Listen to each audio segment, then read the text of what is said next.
Do you know why minions are impossible to kill? They've been around for millions of years, serving every evil master they could find. We know they can't reproduce. The minions that existed before the dinosaurs have incredibly durable bodies, but if you look closely, they don't even seem to feel any pain. Bob can drop just about anything on his head and never get hurt. Whether it's extreme heat or freezing cold, they recover almost instantly. An axe will break on impact, without leaving so much as a scratch on a minion. Even this massive vault can only pass right through him. He doesn't feel a thing. But honestly, the craziest feat the minions have ever survived was going into outer space. In temperatures that low, they should have frozen instantly, but they came out completely unharmed. Even when they look like they've been injured, they heal almost immediately. In Minions, Kevin swallowed this rocket and nearly sacrificed himself. You can see all the other minions completely heartbroken because they truly believed they had lost their friend forever. But in the end, Kevin was perfectly fine. So the final conclusion is, long after humanity has gone extinct, these minions will still be drifting through the vastness of space forever.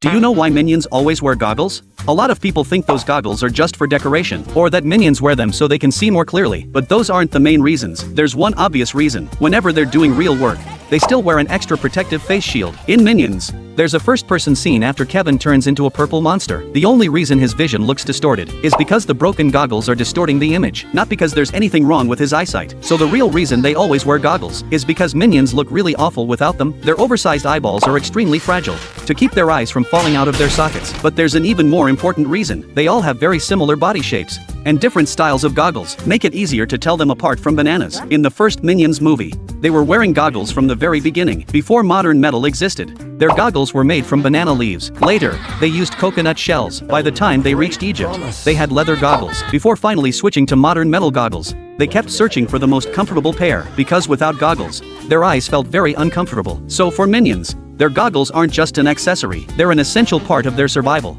Did you know why the minions are still serving Gru? Throughout history, the minions have only wanted to follow the meanest, most evil master. They've served countless powerful villains, but those villains always ended up abandoning them, usually because of some accident. In the prequel, the minions met a young Gru. They believed that Gru had the potential to become a great supervillain, but as Gru grew up, he slowly changed. He even started helping other people. So why did they keep following Gru? Based on how the minions usually act, they should have found a new master long ago. The best answer is actually simple. Gru is no longer just their master. He's truly like a father to every one of them. He knows every minion's name and what each of them likes. In Despicable Me 3, the minions really did leave Gru because they were disappointed in him. After leaving, they wandered the streets, but after going through one problem after another, they realized the outside world wasn't what they had expected. In the end, every minion chose to return to Gru because Gru is completely different. With all of their previous masters, the minions constantly caused trouble, but Gru rarely punished them. He accepted their loud and chaotic personalities, and he was always willing to take care of them. After spending so many years together, the minions realized they were no longer following a powerful evil master. They were following someone who truly treated them like family.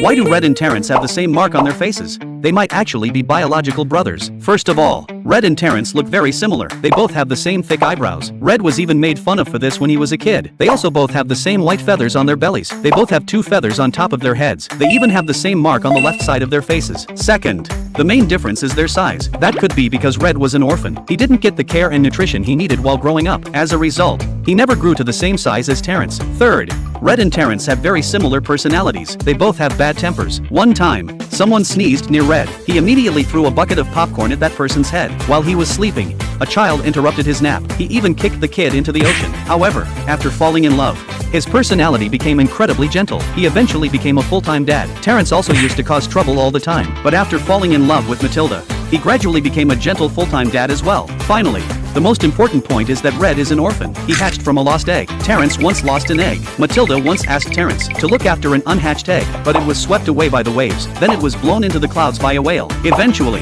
it was taken away by a snake. So Red could very well be Terrence's younger brother. What do you think their relationship really is? Toy Story has 4 of the richest families. The last one could even afford to buy a palace. First is Bonnie's family. They live in a plain single-story house in the suburbs. Their lifestyle is very modest. After Andy gave his toys to Bonnie, her room was packed with toys, but the whole place was far from flashy. When the family goes on trips, they only rent a regular RV. The way she made Forky by hand also shows that her parents do not casually buy brand new toys. They are very careful with their spending in everyday life. This is a typical middle-class family, so they rank fourth. Next is Al. He runs a large toy store by himself. He makes money by selling toys. He owns business assets, his own apartment, and a car. His store is fully stocked with inventory. At the same time, he owns multiple rare and valuable collectible toys. His business has huge potential, but the store is poorly managed. A large number of toys are sitting unsold in storage. The apartment he lives in is small and cluttered. He has no family and no luxury items. Even so, his financial situation is better than Bonnie's family, so he ranks third. Then there's Andy's family. They are very wealthy. As soon as Buzz Lightyear was released, Andy's mom immediately bought one. Their neighbor Sid's family could not afford it at all. Their house comes with a garage. Andy has his own toy car. They also own a mini dachshund. This breed typically costs between $500 and $2,000. The cost of owning one is also very high. Buying toys, moving to a new house, and paying for college tuition.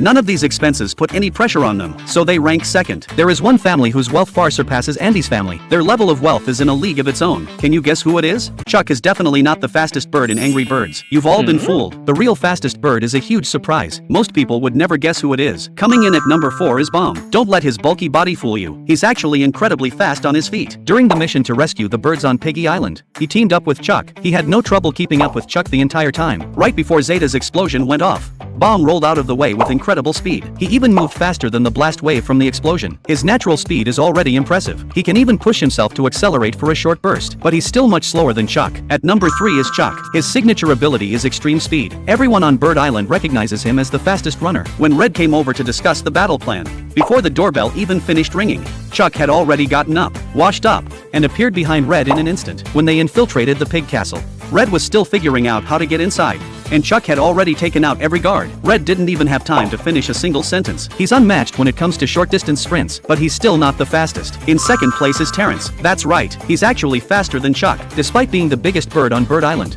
he can move so fast that it looks like teleportation. During an anger management class, they heard that Leonard had landed on Bird Island. Chuck immediately sprinted toward the beach as fast as he could, but Terrence was already there waiting to stop him. In the animated scenes, Terrence is always the last one to leave, yet somehow, he always uses his near teleportation speed to get in front of Chuck every time. He usually looks slow and heavy, but when it really matters, he quietly outruns everyone. There's still one bird that's even faster than Terrence. Can you guess who it is? Do you know who the 4 richest characters in Angry Birds are? The last one could even afford to buy an entire country. At number 4 is Mighty Eagle. He's the legendary hero everyone on Bird Island knows. He lives alone at the top of the mountain. He has access to most of the island's resources. He even uses the entire lake as his own private area. His cave is filled with valuable gold trophies. He also owns things like a disco ball and a guitar, exclusive items that no other birds have. His wealth is the greatest on Bird Island, but compared to the rulers of the other islands, his fortune still isn't among the very top. At number 3 is Foreman Pig. He has a monopoly over all construction on Piggy Island. Every war machine, fortress is built by his factories. At number 2 is Zeta, the supreme ruler of Eagle Island. She has access to all of the island's resources. She owns the largest private residence on the island. It has its own swimming pool and luxurious bathroom. She even keeps her own pet dog. Her wealth is enough to build a super weapon, one capable of destroying both Bird Island and Piggy Island. But Eagle Island stays frozen year-round. Most of its resources and land are buried beneath ice. She can't fully take advantage of everything the island has. Even so, she's still the second richest. At number 1 is Leonard. He's the king of the pigs. He controls all the wealth on Piggy Island. He's a true financial tycoon. He has enough money to fund the development of all kinds of weapons and equipment. He was also the first in his species to build a large ship. He even generously gave things to the birds on Bird Island. In the Angry Birds movie too, he has his own private submarine and a massive research laboratory. Even though those machines often malfunction, he still possesses the enormous wealth of a king. Do you know any characters who are even richer?